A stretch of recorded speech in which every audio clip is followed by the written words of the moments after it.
مين اول واحد هيحقق 10000 دولار؟ رحلتي مع 6 متابعين من الصفر لبراندز ناجحه. هنبدا بستيب 1 اللي هي اختيار النيش، فيلا بينا نتعرف عليهم ونشوف النيش اللي اختاروه.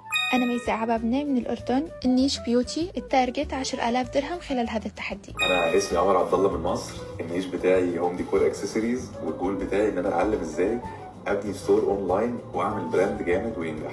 أنا يوسف السيد من مصر، وأنا في رحلتي مع فاريال إيست از بزنس اونر. ماي نيش از كار اكسسوري، وهدفي إن أعمل أول مليون ليا إن شاء الله. اسمي محمود شاكر من مصر، ونويت ابتدي عشان عايز يبقى عندي براند ناجحه ومشهوره. النيش بتاعي كار اكسسوارز. انا حازم من مصر، والجول بتاعي اني اعمل اول براند ايكو فريندلي في الامارات.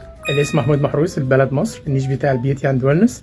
انا الجول بتاعي ان انا اقدر ابني براند اونلاين يكون ناجح ويكون من اقوى البراندات الموجوده في الامارات. وبكده ستيب 1 تكون كومبليتد مع بادج نيش سيلكتور. فلو مكمل معانا فولو، وطبعا كيب ريدي.